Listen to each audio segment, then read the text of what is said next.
Assalamualaikum warahmatullahi wabarakatuh. Berjumpa lagi dengan saya di channel Kulik Korea, teman-teman.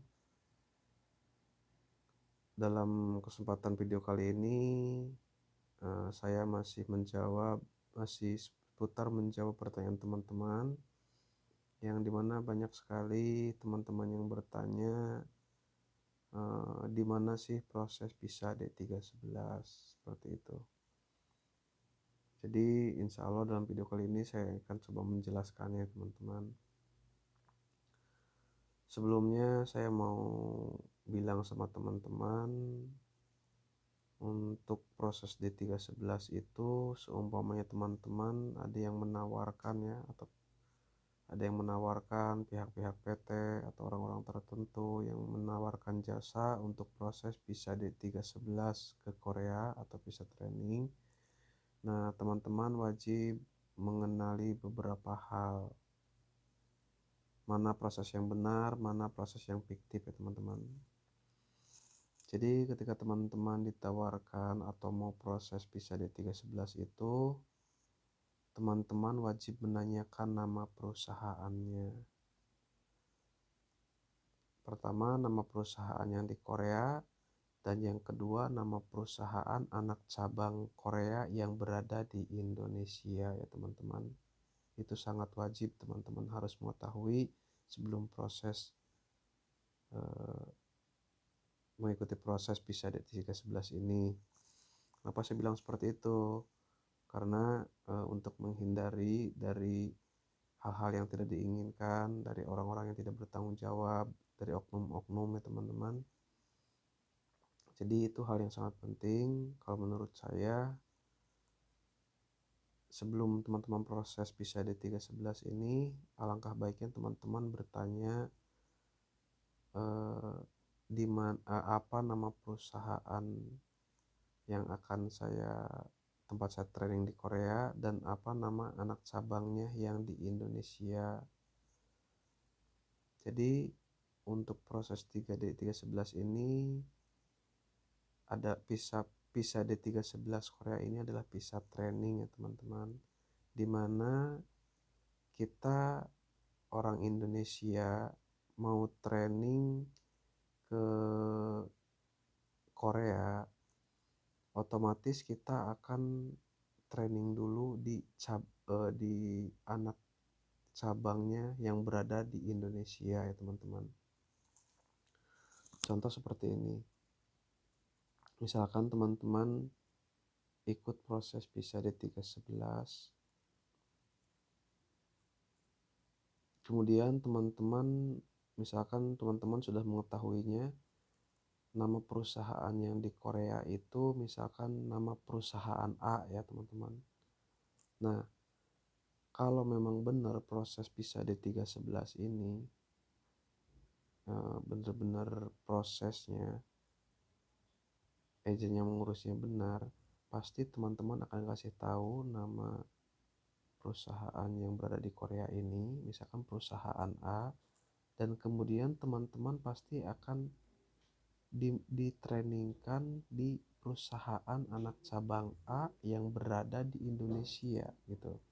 Jadi untuk mengenalinya visa proses ini cukup mudah ya teman-teman. Ketika teman-teman mau proses visa D311, teman-teman intinya akan ditrainingkan di anak cabang perusahaan Korea yang berada di Indonesia. Setelah teman-teman training di Indonesia, di anak cabang Korea yang berada di Indonesia, teman-teman akan dikirim ke pusat yang berada di Korea. Seperti itu teman-teman ya. Jadi sangat mudah mengenalinya. Jika memang proses visa D311 atau visa trainingnya benar, itu teman-teman akan urutannya akan seperti itu ya. Jadi teman-teman akan ditrainingkan dulu di Indonesia, di anak cabang perusahaan Korea yang berada di Indonesia, kemudian teman-teman akan dikirim ke Korea untuk training di Korea. Seperti itu teman-teman. Dan kembali ke pokok pembahasan tadi yang seputar pertanyaan teman-teman, masalah di manakah tempat prosesnya. Ini sangat banyak sekali teman-teman yang menanyakan seperti ini ya. Di manakah prosesnya, terutama tempat saya proses.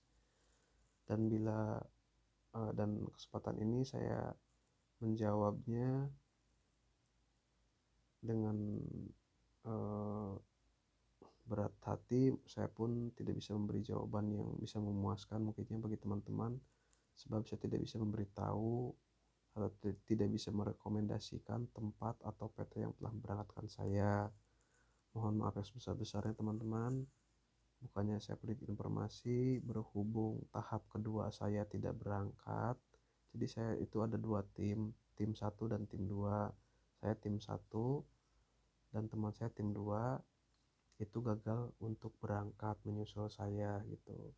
Itu pun saya tidak tahu kendalanya, itu hanya pihak PT yang tahu. Jadi saya tidak bisa merekomendasikan sama teman-teman. Mohon maaf yang sebesar-besarnya teman-teman. Tapi untuk barangkali teman-teman mau bertanya tentang seputaran visa D311 atau visa training ini, silahkan teman-teman komen di kolom komentar. Insya Allah saya akan menjawabnya. Dan jika video ini berguna, silahkan teman-teman subscribe, like, and share ya teman-teman. Jadi mohon maaf yang sebesar-besarnya.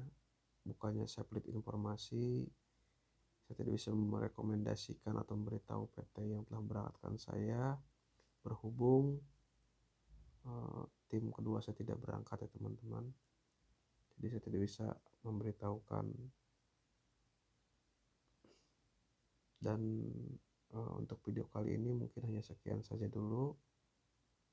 Mohon maaf yang sebesar-besarnya bila ada salah kata dan juga kurang memuaskan jawabannya ya. Di lain video saya akan membahasnya kembali. Terima kasih. Assalamualaikum warahmatullahi wabarakatuh.